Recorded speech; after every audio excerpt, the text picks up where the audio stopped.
ወደ ቤት መልሳ አመጣቻት። ሰላምዬ እንግዲህ ከቤት ወጥታ ነበረ ፍቅረኛዋን ጥላ። ታዲያ እሷ ከቤት በመውጣቷ ናታን እስከ መጠጣት ድረስ ራሱን እስከ መሳት ደረጃ ደርሶ ነበረ። ነገር ግን በስተመጨረሻ ሮዛ እንግዲህ ሰላም ካለችበት ፈልጋ አምጥታለች። ማኪ ሮዛን በጣም ብዙ ጉዳት እንዲደርስባት ገንዘቧን እንድትዘረፍ አድርጋለች። እናትየዋም ታዲያ ከቤት ሰላም ከወጣች በኋላ ልጆቹ ስለተቀየሩባት እጅጉን አዝናለች።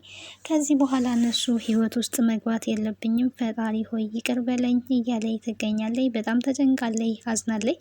ማኪ ግን ይህንን ክፍተት ተጠቅማ እንግዲህ ከሰከረ ሰው ጋር ተኝታ አድራለች። በጣም ያሳፍራል።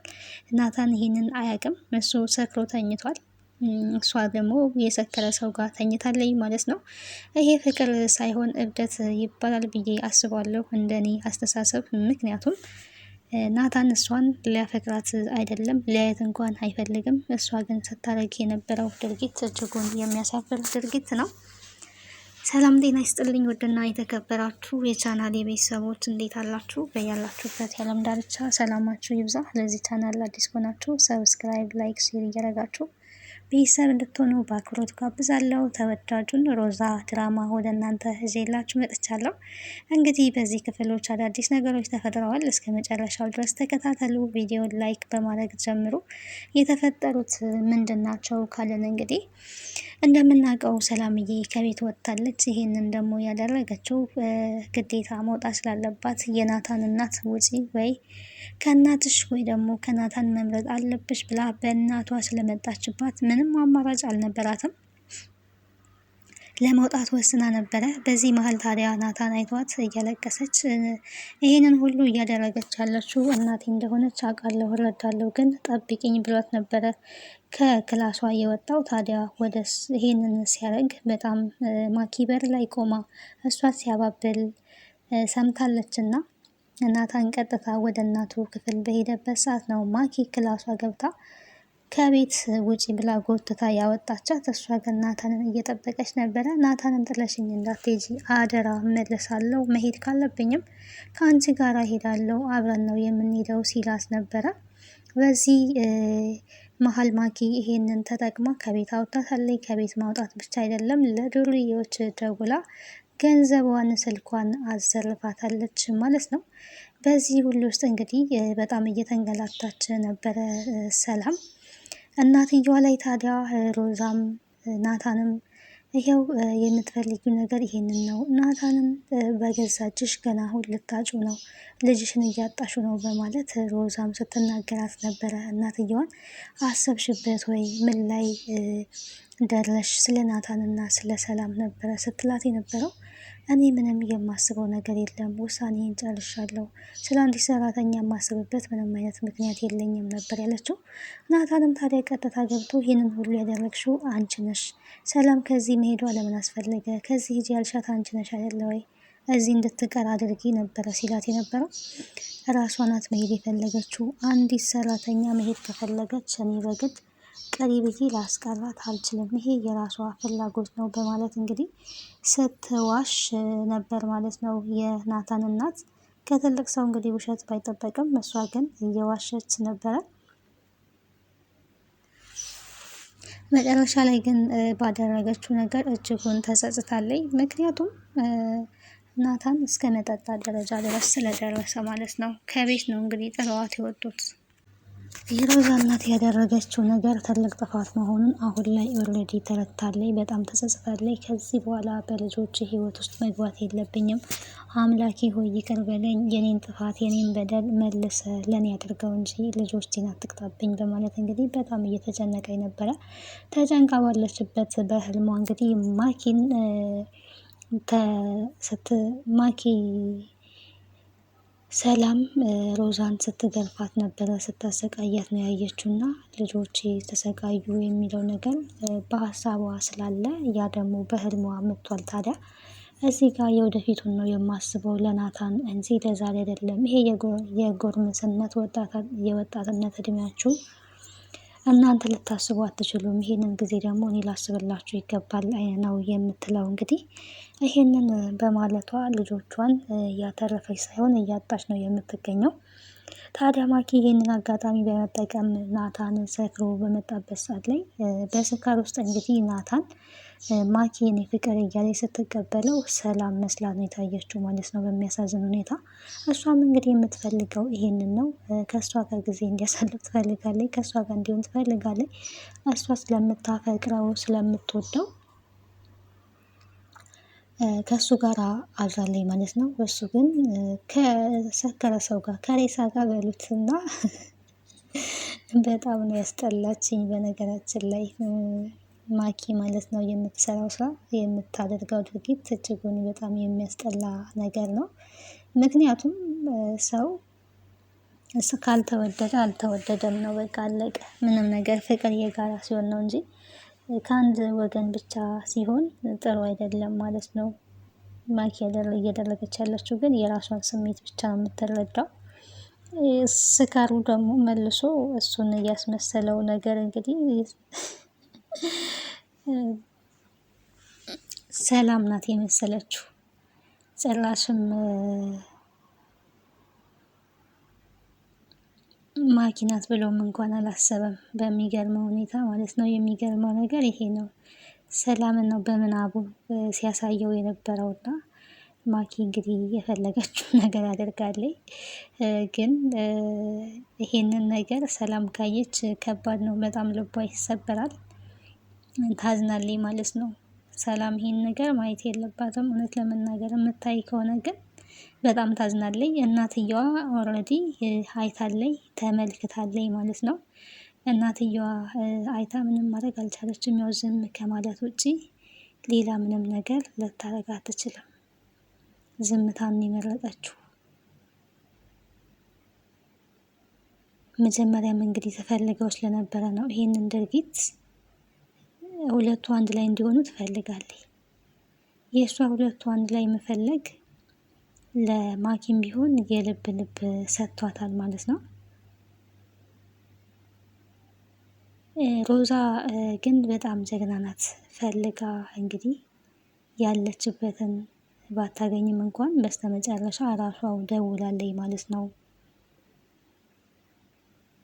ሰላም ራሷው ደውላለች መጨረሻ ማለት ነው። ምክንያቱም የምትሄድበት ገንዘብን አላገኘችም። ገንዘቧ ኦልሬዲ ተወስዶባታል። ይሄ ደግሞ የማኪ ስራ ነው። በዚህ ልክ ነው በቃ ዋጋ የምታስከፍላት ማለት ነው። በዚህ ልክ ዋጋ እያስከፈለቻት ትገኛለች። ምንም በማታውቀው ደግሞ ዋጋ እየከፈለች ያለችው ሰላም እዚህ ጋር ዋጋ እየከፈለች ያለችው ስላፈቀረች ነው። ፍቅርም ዋጋ ያስከፍላል። እንግዲህ እንደዚህ ነው ማለት ነው። ስላፈቀረች ትልቅ ዋጋ ነው እየከፈለችው በናታን አማካኝነት። አሁን ደግሞ እንግዲህ ያልጠበቀችው ነው ቤት ውስጥ እየጠበቃት። ይህንን እድል አንዴ ብቻ ለናታን ስትይ አንድ እድል ነበረ ስጪ ያለቻት ማለት ነው ሮዛ። ምክንያቱም ሮዛ ሁለቱ አንድ ላይ እንዲሆኑ ትፈልጋለች፣ እንዲለያዩ አትፈልግም። ናታንም ደግሞ እሷን ካጣ እንደሚጎዳ ስለምታውቅ ይሄንን እድል አንዴ ብቻ ለናታን ስጪው። ግን ደግሞ በጣም የሚያሳዝነው ነገር ናታን ፈልጎ ሳይሆን ከማኪ ጋር ተኝቶ ነው እንግዲህ የምትመለከተው። በሩን ከፍታ ልትገባ ነው እንግዲህ ሮዛ ወደ ቤት ካመጣቻት በኋላ ባልሽ አልናፈቀሽም ወይ? ባልሽን ሄደሽ ክፍሉ እዩ ነበረ ስትል የነበረው። ወደ ክፍል በሄደችበት ሳለ እንግዲህ እሱ ከማኪ ጋር ተኝቷል። ይሄን ግን ያደረገችው ማኪ እንጂ እሱ አስቦበት አይደለም። በእሷ ምክንያት እሷን ስላጣ ፈልጎ ስላጣት በንዴት መጠጥ ነበረ ሲጠጣ የነበረው። እኔ ግን መጠጥ ውስጥ የሚደበቁ ወጣቶች በጣም ያሳዝናሉ። እውነት ለመናገር መጠጥ አያችሁ፣ የመጠጥ መጨረሻ መልሶ ኃጢአት አሰራው ማለት ነው። ናታንም እሱ በጣም በመናደድ በጣም ስሜታዊ በመሆን የተደበቀው የት ነው? የእናቱ ስራ አለ በዚህ ጋር። ሲቀጥል ደግሞ ሰላምን በቃ ፈልጎ አቷታል። ይሄ ስለሆነ መጠጥ ውስጥ መደበቅ የፈለገው መጠጡ ታዲያ ከሰከረ በኋላ ከማይፈልጋት ሴት ጋር ከማይወዳት ከማያፈቅራት ሴት ጋር እንዲያደር አድርጎታል። እና ልንረዳ የሚገባን መጠጥ ምን ያህል ኃይል እንዳለው ወዴት እንዴት ወደ ኃጢአት ነው ተብሎ ሲከለከል አንዳንድ ሰው አይሰማም ማለት ነው። መጠጥ ኃጢአት ነው እየተባለ ይነገራል፣ ተጽፏል በመጽሐፍ ቅዱስ ላይ ሰው መጠጣት እንደሌለበት። ግን የሆነ የሚሸፋፍኗት ነገር አለ። አትስከሩ ነው እንጂ አትጠጡ አልተባለም የሚባል አባባል እና ሰው ያው ለራሱ የሚመቸውን ነገር ነው የሚያስተካክለው። ብዙውን ጊዜ ኃጢአት ያሰራል። ይኸው የሰው ስለጠጣ ስለሰከረ ሳያስበው ከማይፈልጋት ከማያፈቅራት ከማይወዳት ሊያያት እንኳን ከማይፈልጋት ሴት ጋራ ወደቀ ለዝሙት ማለት ነው። ይሄንን እሷ ፈልጋ አውቃ ነው ያደረገችው። አጋጣሚውን ተጠቀመች ማለት ነው። እሱ ይሄ ሁሉ ነገር ሲሆን ሰላምን አስመስሎ ነው ያሳየው ማለት ነው ስካሩ። አሁን ላይ ታዲያ ሰላምን እሱ ከማኪ ጋራ ተኝተው ስታይ ምን ሊሰማት ይችላል? የበለጠ ነው ልቧ የሚሰበረው። በጣም ከባድ ነው። ማኪ ደግሞ እዛ ስታያት የበለጠ ትክክለኛዋ ሰላም እሷ መሆኗን ታረጋግጣለች። እናትየዋ አይታ እንግዲህ ዝም ነው ያለችው። ምንም አፏን ይዛ ዝም ነው ያለችው። ምንም ልትል አትችልም። ልጁ ራሱ ክፍል እንግዲህ ሄደችው ራሷ ናት። ማኪና በጣም ራስ ወዳድ ናት። በጣም ጥፋተኛ ናት። የሆነ ጋጠ ወጥ የሆነ ጸባይም ነው ያላት ማለት ነው። ስርዓት የሚባል ነገር የላትም። ይህ ፍቅራቸው እንዴት ይቀጥላል የሚለው ነገር አሳሳቢ ነው አሁን ላይ። ሰላም እንግዲህ መቼስ እንደዚህ አይነት ነገር አይታ ተመልሳ ናታንን ትቀበለዋለች እንደ በፊቱ የሚለው ነገር ይሄ ከባድ ነው። በእርግጥ እሱ ፈልጎ ላይሆን ይችላል፣ ፈልጎም አይደለም። ግን ደግሞ ይሄንን አምና ትቀበላለች ወይ? በጣም ከባድ ነው። እውነት በጣም ከባድ ነው። በፍቅር ውስጥ እየገቡ ግን ይሄ ሰውን ህይወት የሚበጠብጡ ሰዎች ልቦና አይስጣቸው።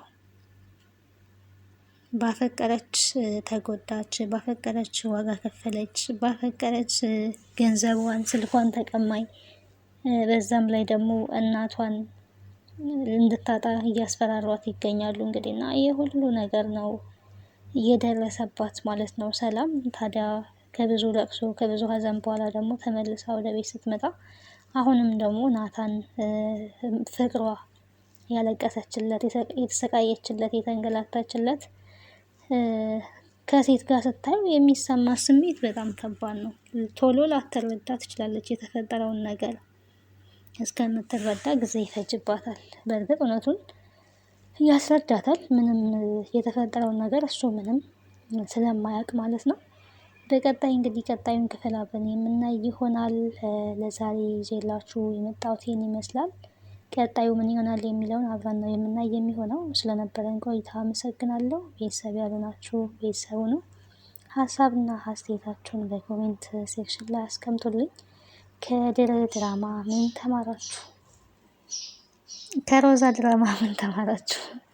ቀላቀልኩት። ብዙውን ጊዜ ድርን ስለምሰራ ድር አልኩኝ። ያው ድርም ስለ ፍቅር የአቶ አምነንና የቤሌን ፍቅርን ስለምናይበት እዛ ጋም ፈተና ስላለ፣ ግን እውነተኛ ፍቅር ፈተና አለው። የሚገርመው ነገር ያ ነው። ቀጣይን ወደ እናንተ ይዤ እመጣለሁ። ሰላም ቆዩልኝ። ባይ ባይ።